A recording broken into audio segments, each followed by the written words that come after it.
Hello ladies and gentlemen, and welcome to Sunless Skies. As some of you may know, if you were here from the beginning, I played this game many years ago, but here we are again, trying the Sovereign Edition. I believe there are some new things here, but we are going to be starting a new game, because I have a dream. My dream is to actually find out what's in the box. This will all make sense in a moment.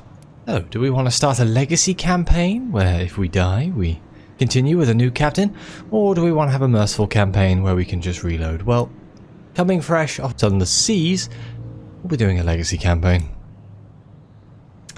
Ooh. Aiming assistance. Only a few player weapons arc towards targets. Many player weapons arc gently towards targets, making aiming easier. Can I change these in the game if they are just very bad? We'll stay with none for now. With standard enemy projectile speed, oh my god, I can slow them down. I'm gonna go with measured, I guess. No, standard. We'll stay with standard, and then supply consumption. Standard. And it's nice that you can change these. Log of Her Majesty's Locomotive, the Orphean. March 14th, 1905. Our expedition to the domains of the dead has been eventful. The Orphean is damaged and in grievous need of repairs and supplies. We are returning in haste to the Reach, where I hope to make port at New Winchester. May God be with us, for 1,000 deaths wait in the sky. Final entry of Captain Amelia Charity Whitlock, written shortly before her death.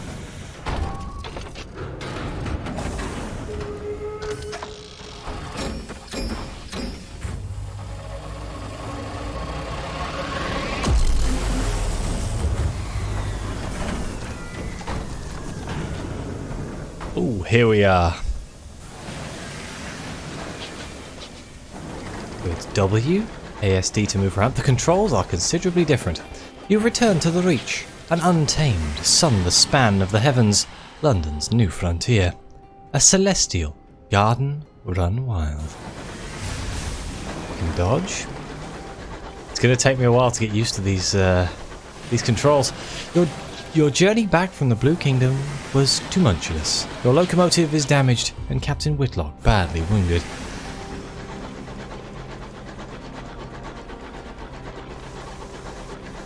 As first officer, the crew look to you. The nearest station is New Winchester. Can you get the Orphean there safely? Oh yes, C for cruise control, I remember. Stuff.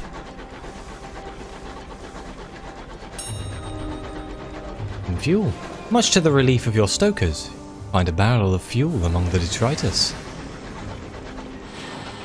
A wreck drifts here, less fortunate even than you.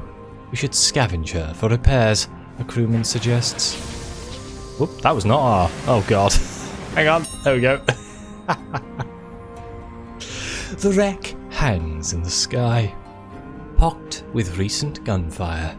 You and the boarding party don your sky suits, garments of waxed canvas lined with felt to protect against the cold of the sky. Two of the crew are whispering as they dress. What business did Captain Whitlock have in the Blue Kingdom anyway? Why the devil did we trespass on the districts of the dead? You silence him. Now, not the time. We can leap across to the wreck. The gap between the two engines isn't wide, but the endless fathoms of heaven gape beneath it. You jump. Your stomach lurches with vertigo as the stars blaze above you and below. The air of the heavens is thin and torn by unpredictable winds. Then your boots hit the running board of the Ozymandias, and your leather-gloved hands fumble for a hold. One of your companions throws you a line, and you lash the two engines together. Only then do the rest of the boarding party follow you. One of them forces open an exterior hatch as you clamber inside. Her interior is cold unlit and whistles with wind. Your party's lamps spread buttery light over the narrow, panelled passages. You make your way towards the hold, stepping over bodies crumpled in the corridor. Unfortunately, your way is blocked. A bulkhead has been mangled inward by a well-aimed barrage. So we have two options. We can clear the obstruction. This would use our strength, I guess. Or irons, as the game would call it. You locate a length of pipe to use as a pry bar and set to work. Or we can go on a more precarious path. Go back out onto the Ozymandias' hull, climb past the blockage, and enter through a window on the far side, and do so carefully. So we can either use veils or irons. Let's use veils, that's more exciting. The rest of the boarding party follow you without enthusiasm. You recall the first time you climbed outside an engine, helping the captain fix a leak in an exterior pipe. The wind had shrieked, buffeting at you. You asked the captain what would happen if you slipped. "You fall," he answered tersely. "But where to?" you asked. She looked down, and then up, and then back. The sky's depths spiraled all about you. "Away," she said, and you heard her fear. Back in the present, you tumble back into the Ozymandias through a shattered window. Your party spill in after you, glad to be back inside. You have reached the Ozymandias' hold, a ruin of smashed cargo and spilled supplies. Hopefully, somewhere amidst the detritus, you can find parts to repair the Orpheon and restock your stores. Well, let's conduct a thorough search. Your companions work quickly. The Ozymandias' hull has begun to creak. Your actions on board may have compromised its integrity. You find enough food and gear to restock your supplies and enough spare parts to make necessary repairs to the Orpheon. The food will need to be thoroughly thawed, of course, but you've eaten worse in the skies. "Oh no!" cries one of your party, prying the lid off a long crate. It holds a cannon, still nestled in straw. Another crewman pulls a battered birdcage from a pile of ruined cargo. Within the cage, something winged and furred opens a sullen eye. You examine your finds. The Ozymandias emits a long, juddering creak. Your boarding party exchange nervous glances. From the chaos of its hold, you have retrieved repairs and supplies, and discovered some useful equipment.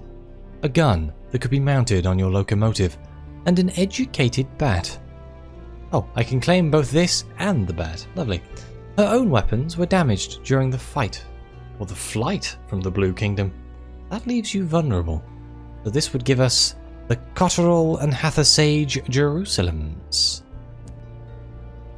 Cotterell and Hathersage Jerusalem fires single shells to a good range, more or less accurately. You order 2 of your party to get it back to your vessel and fit it immediately.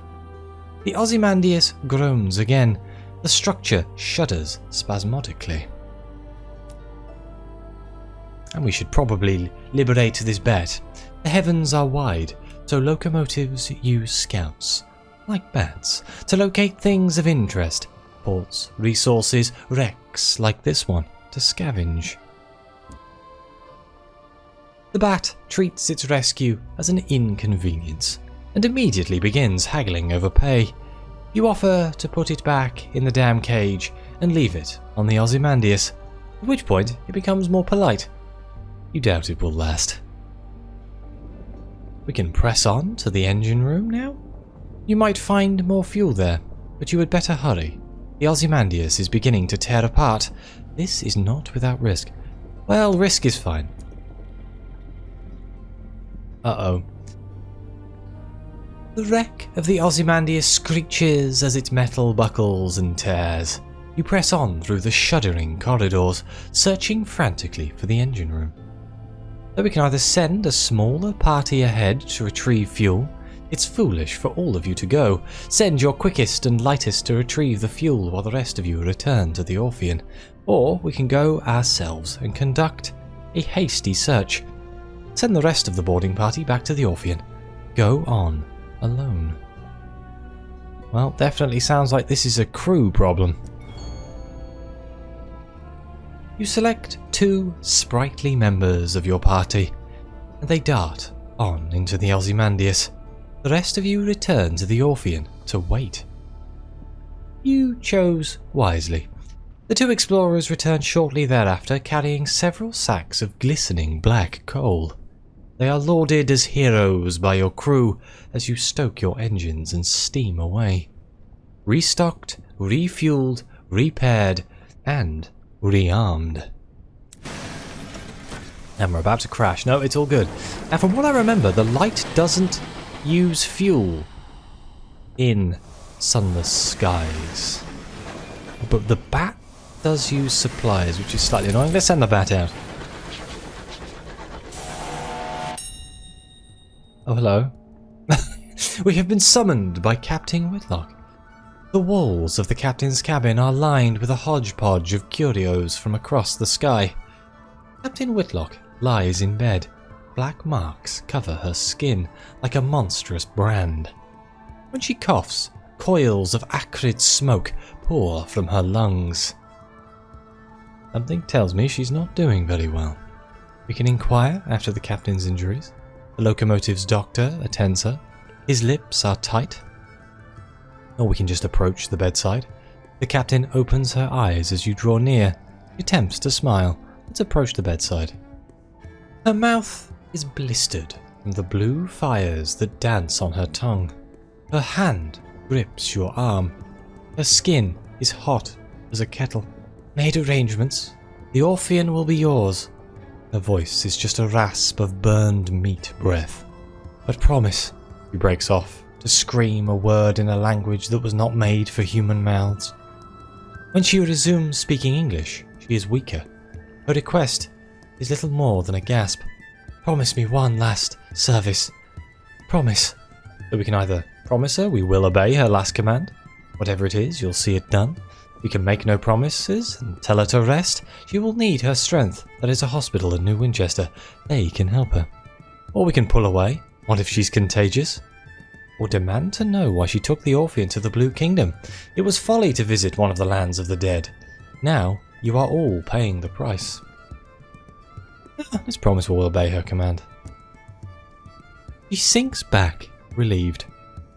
All in my will, she gasps. Failbetter. She breaks off as the sigils burned into her bones flare, glowing cherry red through her flesh and skin. A better captain than I.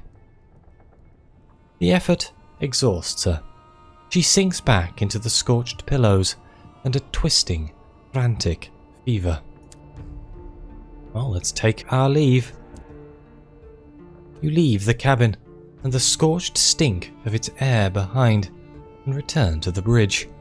New Winchester is further than you'd like, and the captain hasn't long left. I can open my chart. Is that tab or M? It's tab. Okay. You found something over here. I'm starting to think I should have turned on gentle aiming assist. But we'll find out. Because I just remembered how finicky the firing is in this game. Come here. Damn it! It's a little bit different to Sunless Skies, isn't it? Let's see. Sorry, I'm playing Sunless Skies. Good lord. That's going to be a few months of me saying the wrong name for games. That's just how it goes. There we go.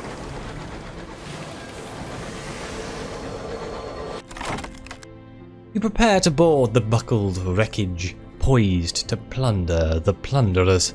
Behind you, someone is humming a song of victory.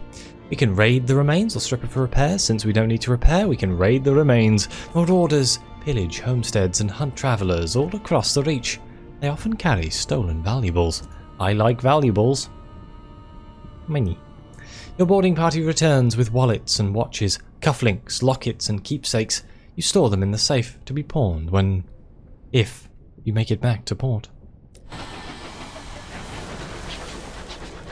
Let's go and head towards the place we found. I feel very slow. That's what I'm going to say here. I think my brain is remembering a slightly faster ship. Damn it, I missed. Did anyone have any complaints with me changing it so these bullets actually go towards the targets? There we go. It's fine. I'll get used to it. It's all good. The Cantankerous are lumbering, half-fossilized isopods that will attack anything they disapprove of, given that they are very ancient and murderously grumpy. That means almost anything. The largest chunk of the Cantankerous still lives. They can be slow to die, stubbornness perhaps, or the sluggish journey of signals along their calcified nerves. You can either listen to its last complaint. Its parting grumble is bitter and mournful. Your crew share tales of the Cantankerous to distract them from the noise. Gain experience, a sky story, and hear tales of the Cantankerous. Or we can prize precious stones from its carapace. Well, I don't fancy doing that, because it's only got 24% chance of success. So let's... We don't have any canning equipment, do we? Let's listen to its last complaint. Its last sound is a prolonged grunt, like a heavy snorer on the brink of waking. A crewman tells a tale of his prior commission. I served on the Nibelung, a mining engine out of Lustrum. We were cracking sky rocks, digging out ours, but the seventh rock didn't hold ours. It held one of those. He indicates the Cantankerous. Devil battered halfway through the hull before we got away. And I believe this is New Winchester. Yeah, we got a terror reduction for finding the place, I remember. That's a one-time deal. You coast into the bustle, the din, the soot of the steam of Wolvesey Station.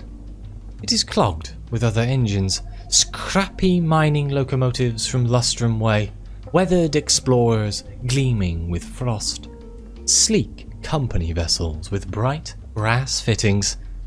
No sooner have you pulled into the sidings than a brusque station master bustles over. He requests to come aboard.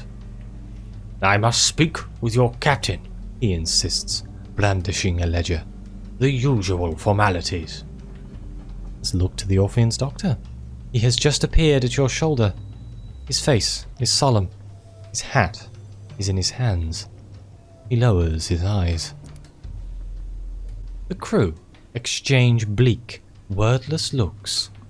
The Orphean itself feels suddenly more empty. The station master looks confused. You inform him that unfortunately Captain Whitlock has just passed. Ah, he says neutrally. Sorry to hear that. Very sad, very sad. He waits for what he considers an appropriate minute and a half before continuing. Alas, even amidst tragedy, the cogs of bureaucracy must turn. If Captain Whitlock is deceased, the station authority require their answers from the first officer. He dons a set of spectacles and locates his pen. It will be relatively painless. Name, background, purpose of visit, etc. Shall we begin? Begin. And this is character creation, if I remember correctly. Today, London lies between the stars. Her new empire unfolds across the heavens. But 10 years ago, before the Northern Gate was opened, before the renewed Empress led her people into the skies, it lay in a vast cavern far beneath the earth. Deep, dark, marvellous. Who were you then? So, a street urchin? No parents, no laws, no masters, but also no roof over your head, no money, and often no dinner. Freedom comes at a price. This will give us high veils, the skill of evading and deceiving. A soldier, which I believe is what I picked last time. Yours was not to reason why, yours was but to do and die. You'll begin with high irons, the skill of confronting and overcoming. Oh no, did I do poet? Or did I do the main quest to write poetry? Time will tell. The pen, the ink, the blank, monstrous page. You'll begin with high hearts, the skill of convincing and enduring. You could become an academic, a student of the sciences, the arts, of philosophy. You'll begin with high mirrors, the skill of investigating and deducing. You can be a priest, hymns and hymnals, Sundays and sermons. You'll begin with high hearts, the skill of convincing and enduring. A Zayla. You roved the mournful, merciless waters of the Undersea. You'll begin with high iron, the skill of confronting and overcoming. I am tempted by Zayla, just because it's like, yay, my Sunless Seas captain has made it to the skies, but we'll see. We all know that my Sunless Seas captain is immortal now, so... A ministry auditor. For a time you served at the Ministry of Public Decency, which has become Her Majesty's preferred instrument.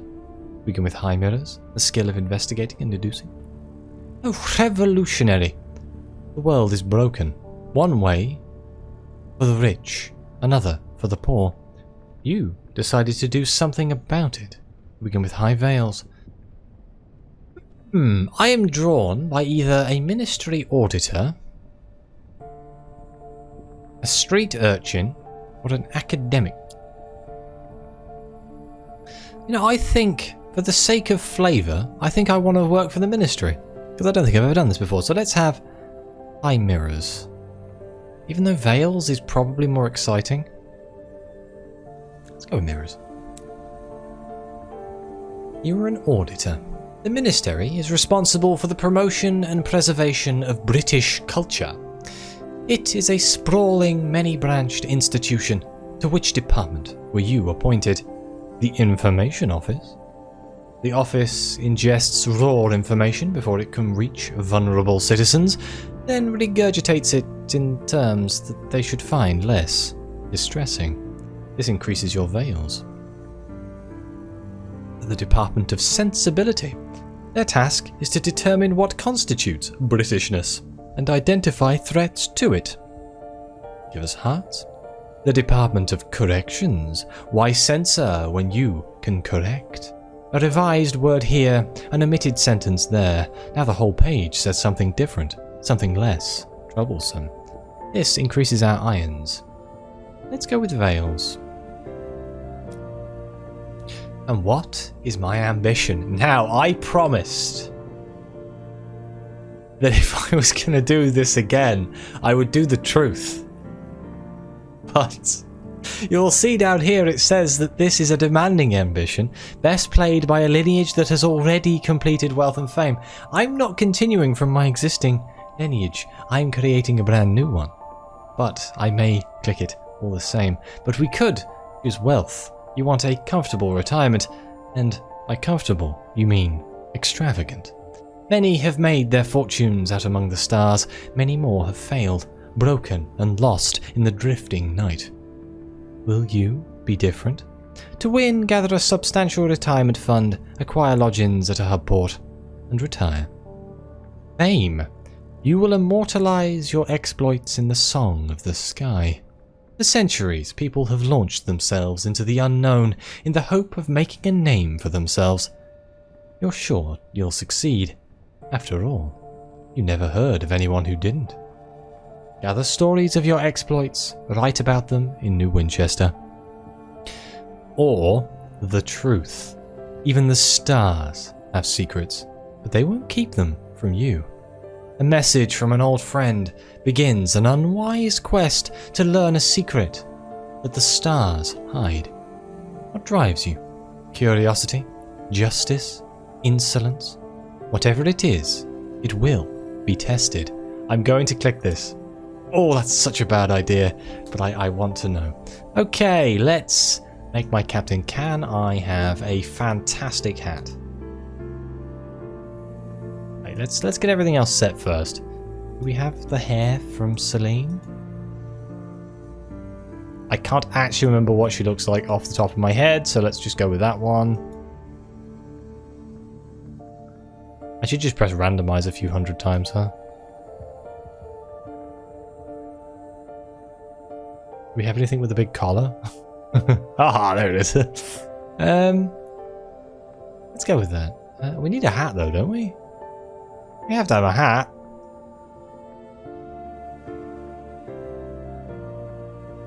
Perfect.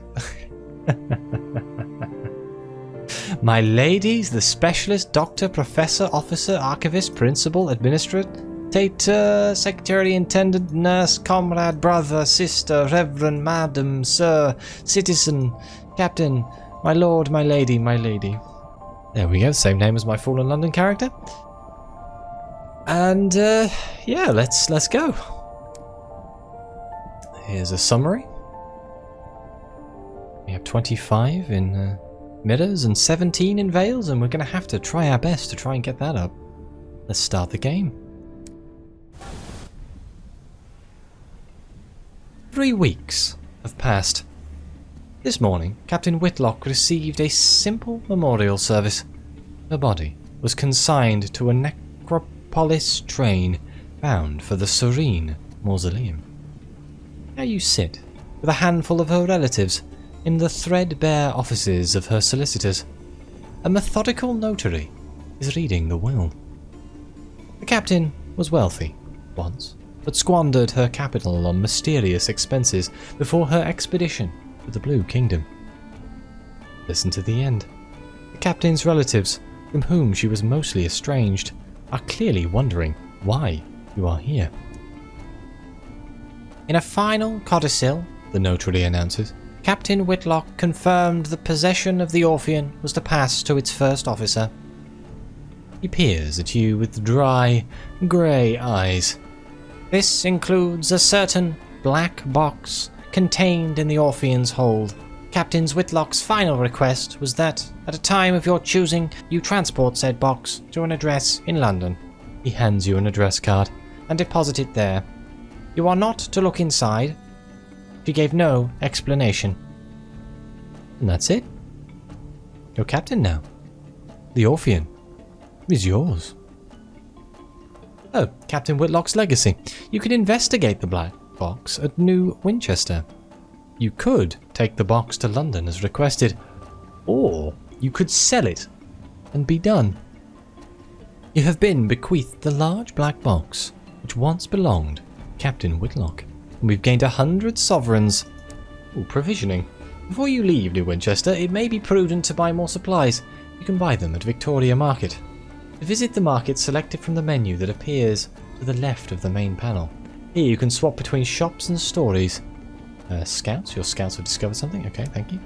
So yeah, you go here, shops, and then you can go to the bazaar for prospects, which are missions. Oh man, I have forgotten just how different this game is to Sunless Seas. Oh my.